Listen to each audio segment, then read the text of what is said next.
Saya seperti babu. Anda meremehkan semua orang, mendewakan diri sendiri. Ini yang membuat saya kecewa. Dan saya mencurigai, ya, ada. Makanya saya keluar dari kasus ini. Pemirsa Balige Academy yang budiman, ada sejumlah poin yang akan saya sampaikan kepada Pak Roy Suryo, ya. Poin pertama adalah terkait sejarah penulisan buku Jokowi's White Paper. Pak Roy Suryo yang terhormat, tulisan Anda hanya 50 halaman pertama yang ada pada buku Jokowi's White Paper. Yang Anda kirimkan berupa tulisan dalam WA, ya, WhatsApp, tulisan, bukan lampiran dalam bentuk Word document. Tulisan Anda hanya berupa WA messages yang saya kemudian lakukan ekspor, saya copy, ya, pesan-pesan Anda tersebut yang dikirimkan oleh Bu Tifa, saya kirimkan akhirnya ke email, lalu saya tata dalam bentuk Word document. Saya layout sendiri, sayalah melakukannya untuk Anda yang Anda sering mengaku sebagai peneliti yang maha pintar, maha hebat sejagat raya. Dari situ kalian bisa mengerti, saudara, bagaimana Pak Roy Suryo ini sebagai peneliti, tetapi tulisannya berupa WA messages, bukan dalam bentuk Word document, ya. Saya sendirilah yang menatanya dan melayoutnya seperti yang ada, yang bisa kalian lihat pada buku Jokowi's White Paper. Saya seperti babu. Anda, Pak Roy Suryo, Anda tidak punya usaha sama sekali untuk menatanya dalam dokumen, sehingga saya tinggal menempatkan pada buku file dokumen yang telah saya tata. Sayalah yang menatanya halaman demi halaman tulisan Anda itu. Bagaimana mungkin seorang peneliti, Anda mengaku peneliti paling hebat seantero dunia ini, tetapi Anda mengirimkannya lewat WA, WhatsApp messages. Apakah Anda masih ingat itu? Atau Anda berbohong tentang hal ini? Karena saksinya ada, yaitu Dr. Tifa. Yang kedua, poin kedua, tulisan Anda, Pak Roy Suryo, bagi saya hanya sekedar artikel-artikel seperti yang ada di artikel online. Bukan merupakan kajian ilmiah digital forensik yang secara mendalam dan objektif. Itu hanya menceritakan kejadian-kejadian yang menurut saya itu hanya kerja jurnalistik. Yang ketiga, metode yang ada pada tulisan Anda 50 halaman pertama pada buku Jokowi's White Paper memiliki dua metodologi. Yang pertama, ELA, Error Level Analysis, dan Gradient Analysis yang terakhir Anda tambahkan kepada saya. Error Level Analysis itu merupakan analisa distribusi rasio kompresi pada sebuah citra digital. Sementara gradient analysis adalah menganalisa slope atau kemiringan atau delta di antara piksel-piksel tertentu dalam sebuah region yang menganalisa perubahan nilai intensitas di piksel-piksel tetangga.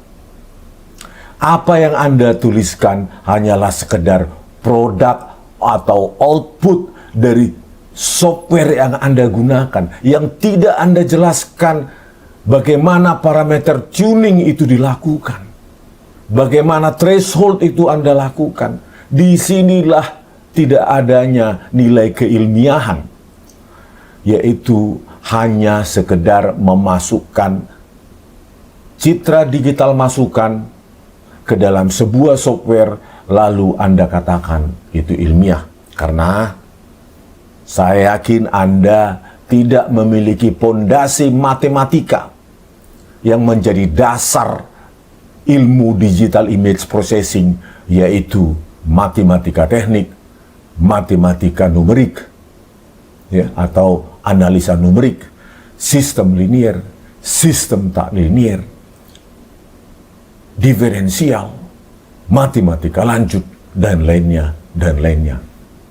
Sehingga Anda tidak menganalisanya secara mendalam, seperti tulisan saya sebanyak 480 halaman lebih di dalam buku Jokowi's White Paper. Itulah objektivitas kita sebagai pertanggungjawaban sebagai seorang peneliti. Yang keempat, Anda sekarang mendengung-dengungkan, mendeklarasikan sebagai seorang peneliti yang paling hebat di Indonesia ini, bahwa orang yang bertentangan dengan Anda anggap salah. Anda anggap, Anda sepelekan semua argumentasi ilmiah orang lain. Karena Anda merasa orang yang paling hebat dalam digital forensik, dalam digital image processing, meskipun ya Anda lulus sebagai S1 komunikasi politik, S2 kesehatan, dan lainnya. Kalau kita lihat jejak seorang peneliti, tentu ada buku yang diterbitkan secara profesional oleh penerbit lain, yang diteliti sehingga layak untuk diterbitkan.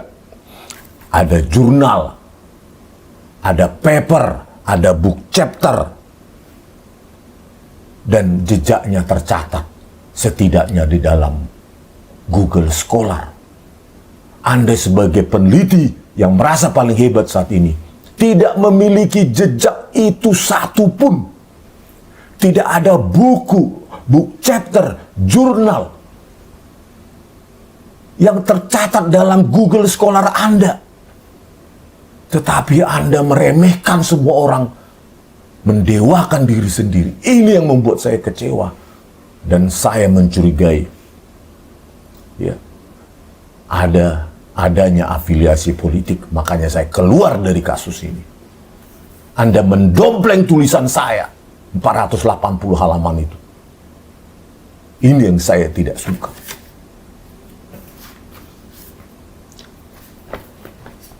Yang kelima, ini untuk menyadarkan para pendukung fanatiknya, fanatik dari Roy Suryo.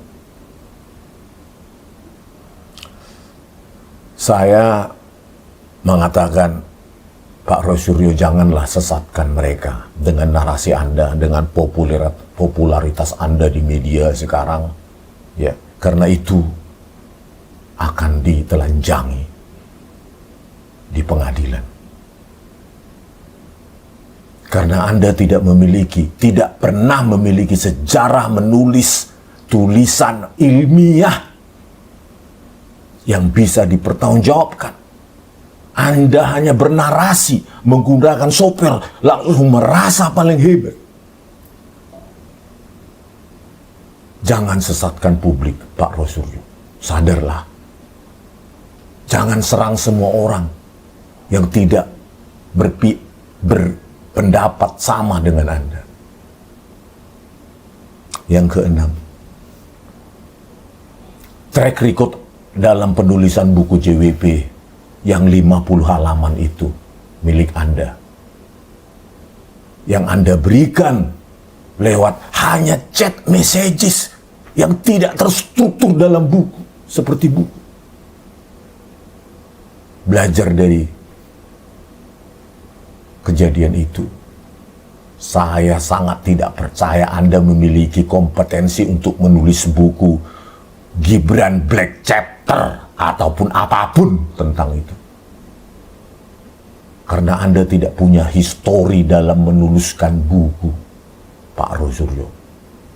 Tidak ada satupun catatan digital, catatan apapun mengenai Anda menuliskan sebuah buku, kecuali 50 halaman buku di dalam buku Jokowi's White Paper.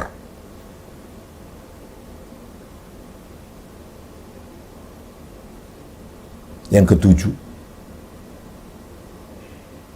jika ini mau diselesaikan secara ilmiah, saya siap bertemu secara terbuka dengan Anda, Pak Rosuryo, untuk mengungkapkan analisa temuan saya yang baru.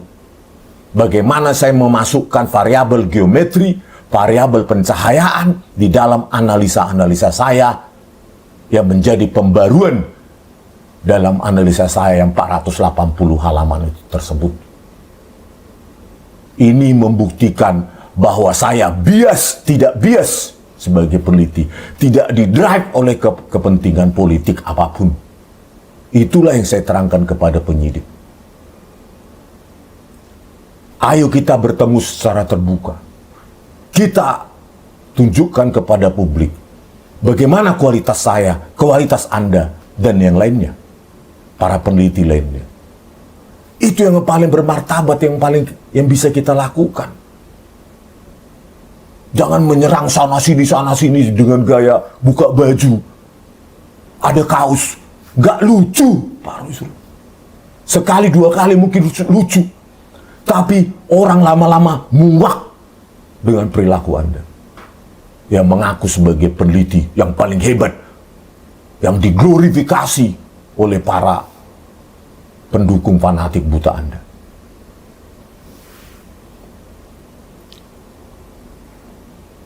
Yang kedelapan, moga ini yang terakhir, saya sebenarnya tidak ingin berhadapan dengan Anda di pengadilan. Sangat-sangat tidak ingin. Tetapi sebelum itu terjadi, sadarkan publik, Pak Rosuryo. Sadarkan, Anda tidak punya kemampuan di sini. Anda tidak punya kemampuan baik teoritis maupun praktis dalam hal digital image processing. Kalau pesan saya ini tidak Anda dengarkan, apa boleh buat? Ya, lakukanlah sepuasmu sepanjang masih ada glorifikasi, puja-puji dari pendukung fanatik Anda. Ya, bagi pendukung fanatik Rosuryo, bacalah buku Jokowi's White Paper. 50 halaman pertama itulah sebenarnya kemampuan dari Rosuryo yang Anda agung-agungkan. Yang merasa peneliti paling hebat sedunia ini, meskipun tidak pernah punya jejak tulisan apapun. Lihatlah janji-janjinya menuliskan apapun. Menuliskan Gibran Black Chapter dan lainnya. Itu hanyalah omong kosong. Pelajaran saya dalam kasus Jokowi's White Paper, saya tidak mau ada orang yang mendompleng tulisan saya.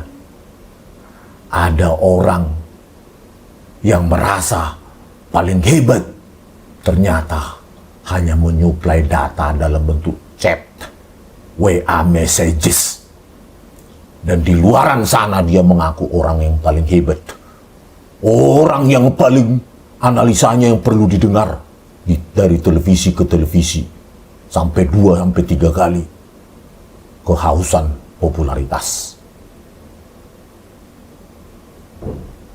Semoga ini menjadi pembelajaran publik. Jangan